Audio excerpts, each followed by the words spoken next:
सभी को सुजाता का नमस्कार। प्रतिवर्ष की तरह इस वर्ष भी हम हर छठ पूजा मना रहे हैं और इसके उपलक्ष्य में इसकी कथा मैं आप सभी को प्रस्तुत कर रही हूँ। जैसे कि पिछले वर्ष हमने इसके पूजन के बारे में जानकारी दी थी और इस वर्ष इसकी कथा आप सबको मैं प्रस्तुत कर रही हूँ। तो सबसे पहले एक जो कथा है वो कथा है कि जिसमें एक सास होती है, उसकी बहू ग्वालन जो है उसको सास कहती कि हर छठ की पूजा है और आज तुम किसी भी तरह से गैया का दूध बिल्कुल भी किसी को देना नहीं है। उसमें जो भैंस है, भैंस का दूध ही आज सबको भेजना है। तो वो कहती हाँ ठीक है सासू माँ, पर उसको ये लगता है कि इसमें तो नुकसान होगा और गैया का दूध तो ऐसे ही फेंकने में जाएगा। इसलिए वो सासू माँ को बिना बताए जो गैया का दूध है, भैंस का दूध इकट्ठा करके वो भिजवा देती है सबको। और उस दिन तो व्रत उपवास था सभी स्त्रियों का, जिनको कि गैया का दूध नहीं पीना है, उस दिन का नियम है। पर इसने तो वो मिला के दे दिया। अब जैसे ही वो दूध सबको मिल गया, सबने ये सोचा कि चलो अभी हम लोग भैंस का दूध पी रहे हैं। उन लोगों ने अपने व्रत के टाइम वो दूध ले लिया। अब क्या हुआ कि माता क्रोधित हो गई। हल में जब वो बच्चा उसका आ गया तो वो ज़ख्मी हो गया। उसके पति हल चला रहे थे और वो बच्चा ज़ख्मी हो गया। अब इसको अपनी भूल का एहसास हुआ। उसने हर्षठ माता को हाथ जोड़कर नम्र विनती की, हे माता, मुझसे बहुत बड़ी गलती हुई, पर मेरे पुत्र को तुम ठीक कर दो और मैं इसके बाद ऐसा कभी नहीं करूँगी और मैं आपका व्रत बहुत मनोभाव से करूँगी। तब हरछठ माता ने आशीर्वाद दिया और वो बच्चा ठीक हो गया। जिस तरह से हरछठ माता का आशीर्वाद बच्चे पे बना रहे, उसी तरह सबके बच्चों पे बना रहेगा। हरछठ माता की जय। जब ये पहली कथा होती है उसके बाद जो भौरी रखी होती है हमारी थाली में, वो उछाल के माता पे चढ़ाई जाती है। दूसरी कथा प्रारंभ हो रही। इस दूसरी कथा में एक ब्राह्मण है एक गांव में और उनकी पत्नी दोनों रहते थे। एक छोटा सा बच्चा था उनका, बहुत सुखी परिवार था। अचानक किसी बीमारी से पत्नी चल बसी। अब ब्राह्मण के आगे ये सवाल था कि मैं अभी काम करूं या पूजा पाठ करूं और कैसे पैसे कमाऊं और ये बच्चे को कहाँ छोड़ूं। तब उसने निश्चय किया कि वो शादी करेगा। उसने दूसरी शादी की और नई दुल्हन को ले आया कि जो कि बच्चे की देखभाल करेगी। अब शुरू से ही उसको बड़ा गुस्सा आ रहा था कि आते ही मुझे अब ये बच्चा संभालना पड़ेगा किसी और का। इसलिए वो सोचने लगी कि इस बच्चे को कैसे मैं बिल्कुल अलग कर दूं और कुछ कर दूं उसको। तो उसने क्या किया, जब ब्राह्मण पंडित अपनी पूजा पाठ कथा कहने गांव चला गया दूसरे, और इसने क्या किया कि झूले में बच्चे के बहुत सारे बिच्छू कीड़े सब कुछ डाल दिए उसमें। अब वो सोच रही थी कि ये बच्चे को काट खाएंगे, बच्चे को कुछ हो जाएगा और मैं कहूँगी कि इस तरह से उसको किसी बिच्छू ने, सांप ने काट लिया। सांप भी डाल दिए उसने लाके और जाके अपना काम करने लगी। अब शाम को जब पंडित वापस आए तो उन्होंने देखा कि झूले में बच्चा बहुत प्यार से खेल रहा है, बहुत सारे खिलौने उसके सामने पड़े हुए हैं। जो उसने जो बिच्छू डाले थे, कीड़े डाले थे, उन सब के चकई भौरे बन गए, खिलौने बन गए और बच्चा बड़े प्यार से खेल रहा था। वो जो सांप उसने बच्चे के गले में डाल दिया था, उस सांप का एक सुंदर सा हार बन गया था। अब पंडित जी बड़े खुश हुए। उन्होंने बोला, आप तो मेरे बच्चे को बहुत अच्छे से संभाल रहे हो, बहुत बढ़िया बात है ये तो। और बड़ी शर्माई सी छुई मुई सी आके बोल रही है, हाँ वो तो मेरा ही बच्चा है ना। और अंदर कोसे जा रही कि ये हुआ कैसे।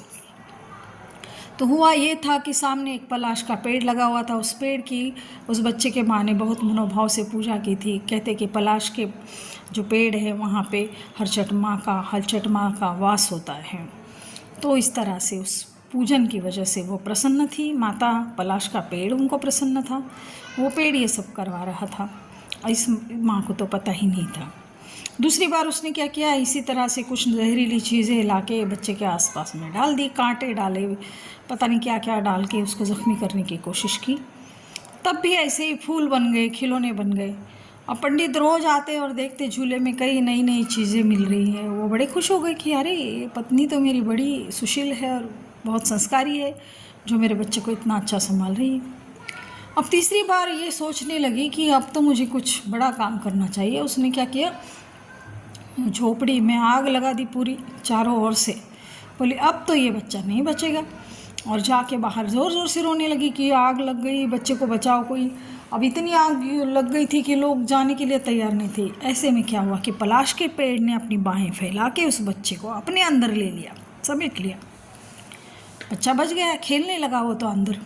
अब क्या हुआ कि ये जब पंडित बाहर से आए, देखने लगे अरे बच्चा मर गया झुलस के, उनको बड़ा गुस्सा आया, रोने लगे ऐसे कैसे हो गया। फिर वो पत्नी को बोले मत रो, वो तो बड़ी नाटक कर रही थी रोने का। उनको लगा कि ये सच में रो रही है, वो उसको समझाने लगे मत रो मत रो। अब आए गुस्से में, उन्होंने कुल्हाड़ी ली और सोचा कि देखो ये पलाश की तो मेरी पत्नी ने इतनी अच्छी पूजा की थी, कभी कितना माता की पूजा करती थी, और ये पलाश के पेड़ ने तो कुछ नहीं किया मेरे बच्चे के लिए। इसलिए वो कुल्हाड़ी से पेड़ तोड़ने के लिए जैसे ही गए तो पेड़ में से आवाज़ आई, हे पंडित तुम ये क्या करने जा रहे हो, देखो तुम्हारा बच्चा सुरक्षित है मेरे पास। और जैसे ही पलाश का पेड़ खुल गया, उसके अंदर बच्चा बहुत प्यार से खेल रहा था। ये सब देखा पंडित ने, ये हुआ कैसे। उसने बताया कि आप जिस पत्नी को समझ रहे हो सुशील संस्कारी ऐसी नहीं है, वो आपके बच्चे को उसने कई बार मारने की कोशिश की, पर यह हर्षट माता ने आपके बच्चे को बचा लिया है। तो पंडित को बड़ा गुस्सा आया, उसने खूब बेदम मार के अपनी वो उस पत्नी को निकाल दिया और अपने बच्चे के साथ सुख से रहने लगा। जिस तरह से हर्षट माता ने उस बच्चे को बचाया, उसको नया जीवन दिया, इसी तरह से सबको नए जीवन मिलता रहे, सुखदायी और संपूर्ण आरोग्यपूर्ण जीवन रहे। हलचट माता की जय। अब भौरी उठा के माता पे चढ़ा दी। अब तीसरी कहानी है कि 6 ग्वालनी थी, उनकी सासू माँ थी, बहुत सारी भैंसें थी उनके पास, बहुत सारा वो दूध निकलता था, गांव-गांव जाकर वो लोग बेचते थे, बहुत संपन्न परिवार था। तब सास ने क्या किया कि बारी बारी एक एक बहू का दिन होता था कि वो भैंसों को साफ़ करना है, दूध दूहना है, खाना बनाना है, और फिर बारी बारी सब लोग दूध बेचने भी जाती थी। एक दिन अभी हर्षट वाले दिन छोटे बहू की बारी आई। उसको सास ने बोला कि देख बहू, अब ये सब जो है ना भैंसे, उनको अच्छे से धो लो, सफाई कर लो, आज बड़ा दिन है उनका, आज हलचट माता की पूजा है, सबको अब दूध लगेगा, तो आप उन भैंसों को अच्छे से साफ कर लो और घर में खाना भी बनाओ, हम लोग अपना दूध बेच कर आते हैं शाम तक। उसने कहा ठीक है सासू माँ आप जाइए, मैं सब कर लूँगी। अब क्या हुआ कि वो चलते चलते सासू माँ से बोली कि देखो लकड़ियाँ कहाँ से लूँ मैं चूल्हा जलाने के लिए। तो सासू माँ ने बोला कुछ ठुंगरवा लगाओ, कुछ मुंगरवा लगाओ, और सासू माँ चली गई। ठुंगरवा मुंगरवा कि कोई बड़ी लकड़ी कोई छोटी लकड़ी ऐसे ढूंढ के लगा दो और खाना बना दो। अब क्या हुआ कि वो जो छोटा सा एक बच्चा था उनकी नौकरानी का, उसका नाम था ठुंगरवा, और गाय का एक बछड़ा भी था, उसका नाम था मुंगरवा। अब इसने क्या किया, इस औरत ने वो चूल्हा, भैंसों को तो पहले भगा दिया उसने, ये गंदी भैंसों को कौन धोएगा, इसलिए भगा दिया, वो तो कामचोर थी ना। और फिर लिया वो बच्चा उठा के ठुंगरवा, और दूसरा मुंगरवा यानी कि भैंस का बच्चा और नौकरानी का बच्चा, दोनों को लगा दिया चूल्हे में और बना रही है खाना। अब शाम के वक्त ये लोग सब वापस आए। उस नौकरानी का उपवास था हरचट माता का।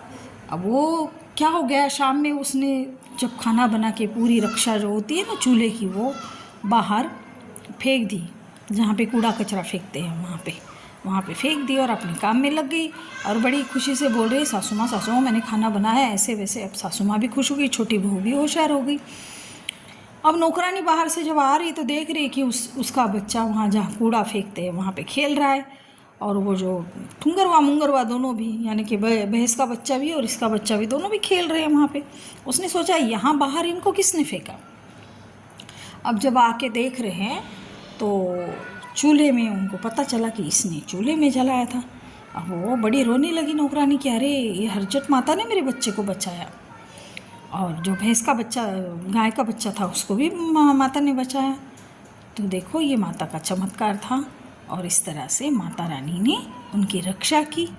जिस तरह से माता रानी ने उनकी रक्षा की वैसे सभी बच्चों की माता रानी रक्षा करे, सब पे कृपा बनी रहे। जय हलचट माता।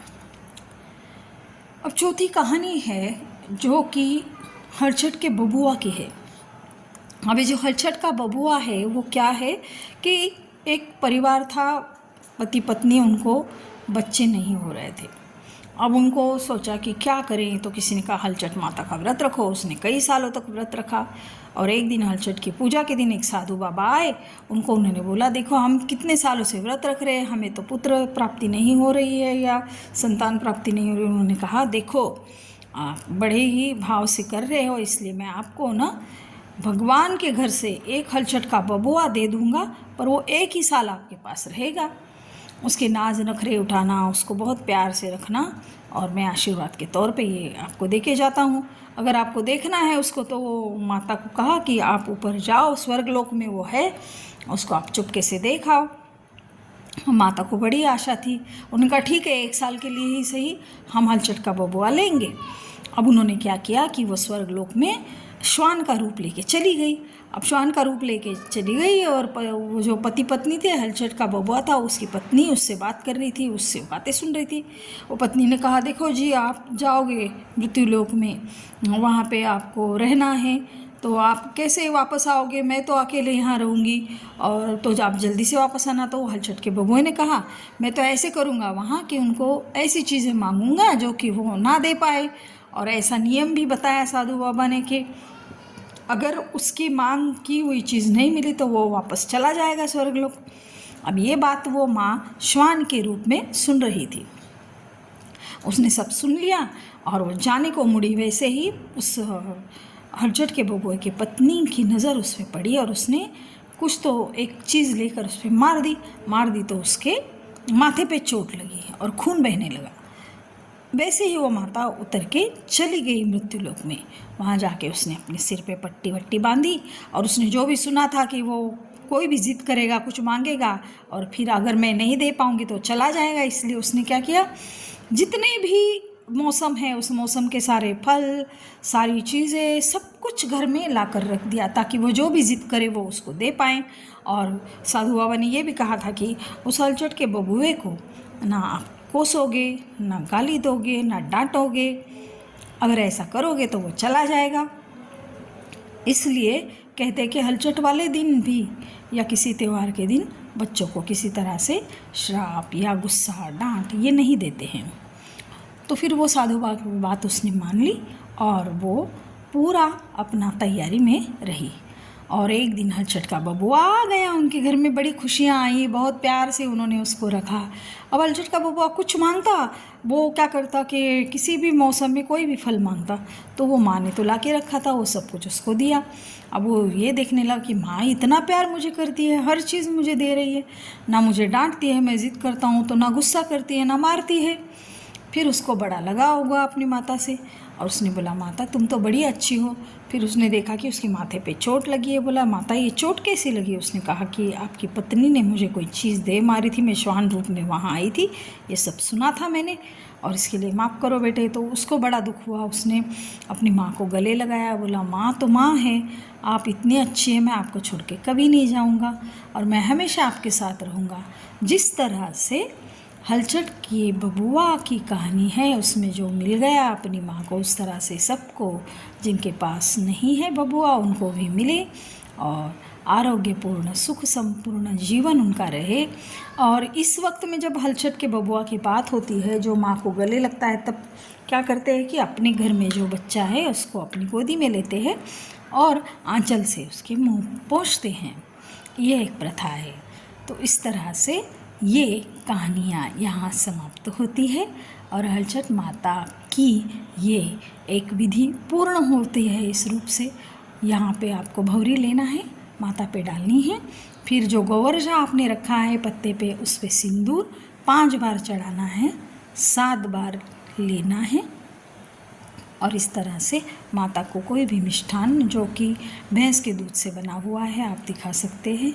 और फिर इस कहानी के बाद आप जो भी आपको अन्न खाना है, जो भी आपकी इच्छा अनुसार जो आप प्राशन कर सकते हैं। हलचट माता की जय।